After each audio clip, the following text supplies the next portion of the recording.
Home Safety Hotline is a call center horror game. You play as a phone operator answering callers' questions about what's inside their home. I'm Nick Lives, creator of Home Safety Hotline. I do the programming, the art, and the writing. I'm David Johnson.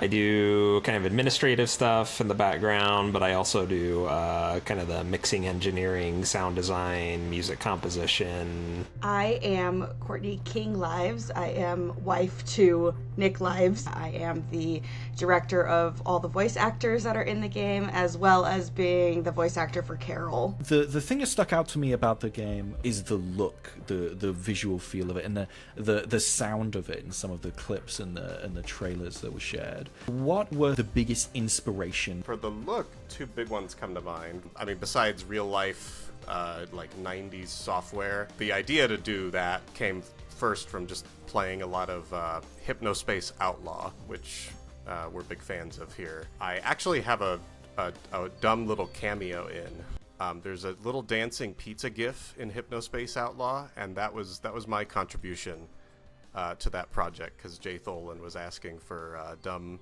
90s gifs, and I had a dancing pizza laying around from a college project.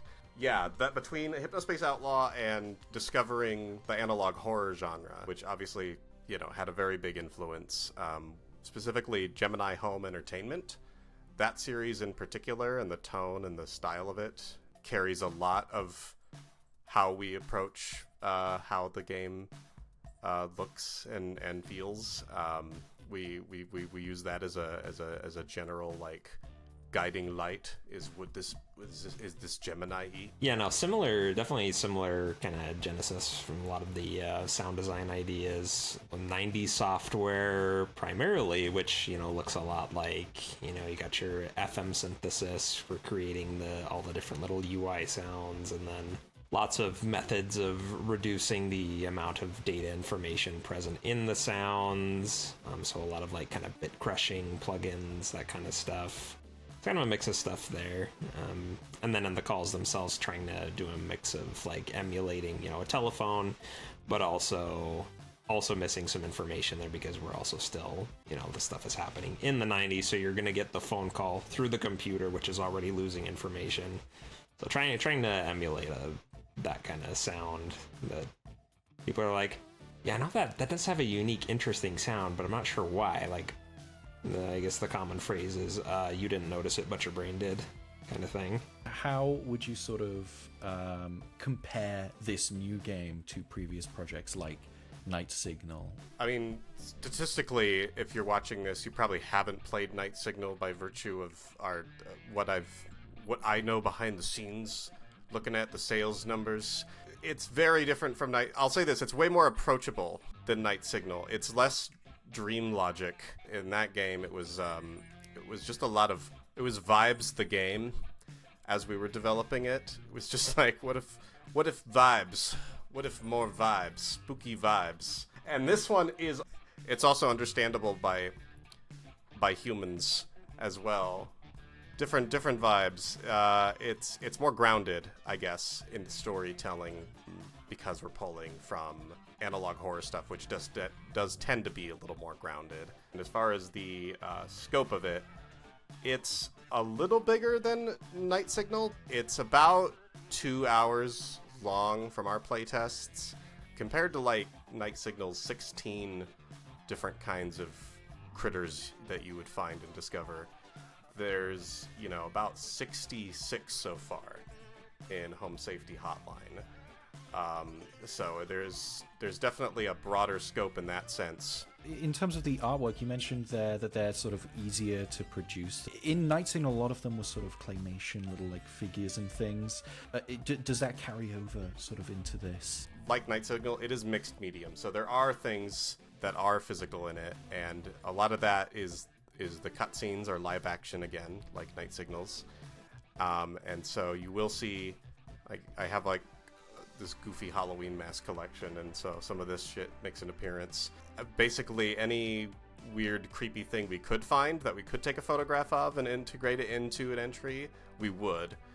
Yes and no. Most of it is Trevor Henderson style photoshopping a spooky monster into a photograph, but there are still remnants of the physical involved. Physical little guys, Trevor Henderson style stuff. I mean, I'm happy either way, right?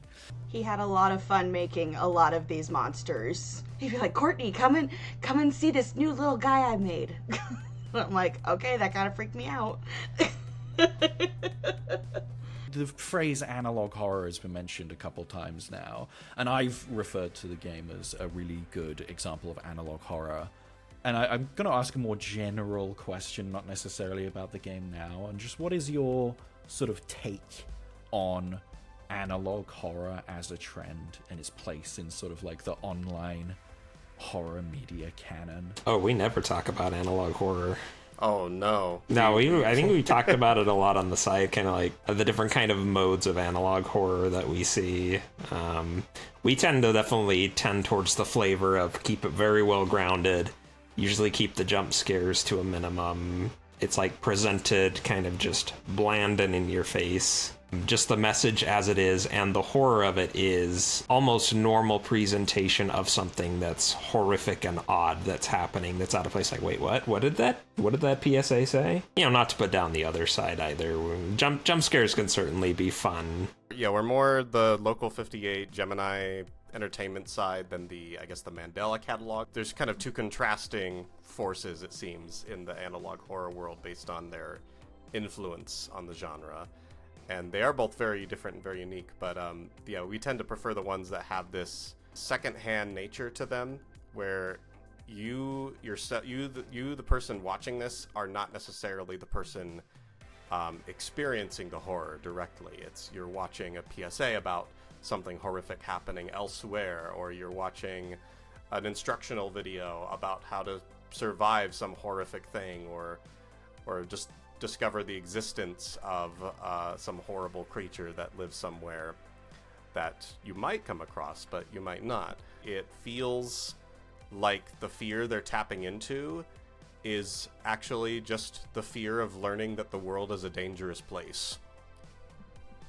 Like when you're a kid and you first come across a weather alert, or you first come across pretty much any educational safety media, you have this sense of unease because you're like, oh wait, like there's chemicals in my house that can make gas that can kill me?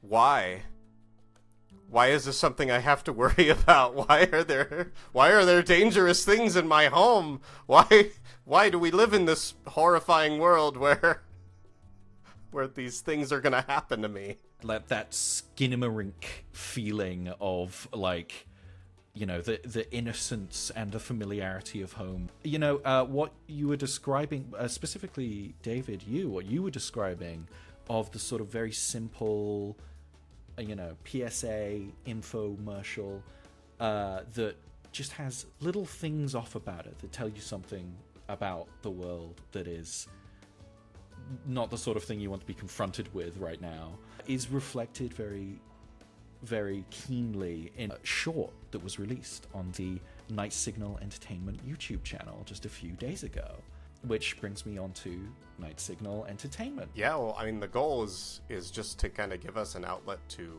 create a variety of horror media, because we do have interests in just in all the ways that it manifests itself. A game like Home Safety Hotline does lend itself pretty well to expanding into these other regions, as well as future projects that we had planned. We were like, well, why don't we do this in a fun way, where we open up the door to more fun stuff for us, while also not being personally held liable by people like Unity or whatever, come the time that the game actually comes out. But back to Home Safety Hotline, I have one final question about the game. Without spoiling anything, is there something specific that each of you are excited for players to experience for the first time? The two ways that the game can end, I'm very, very excited about. It's some of the stuff we had the most fun making. Yeah, like for me on the audio side, I mean, yeah, I'm excited for people to see the music because like the people that have played it, I've been surprised to see people like kind of like getting in the groove with like the hold music, and I'm like, the hold music?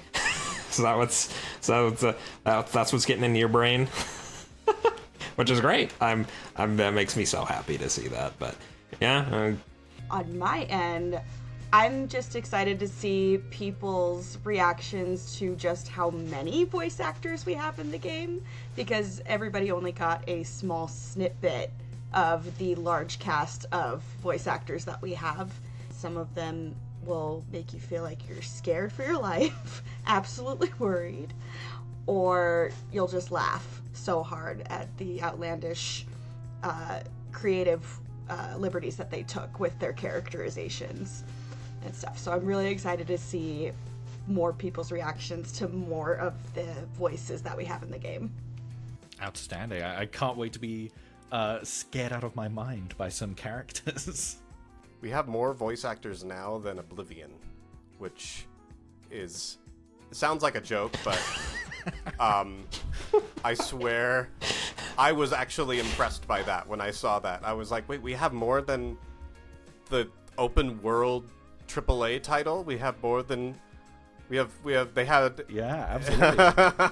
That's wild. That is a crazy number. And I can't wait to hear every single one of them when the game releases. Thank you all for speaking with me today, and I wish you luck with the rest of development. Thank you for having us on. This was a very fun opportunity. Thank you. yeah, appreciate it. Thank you so much.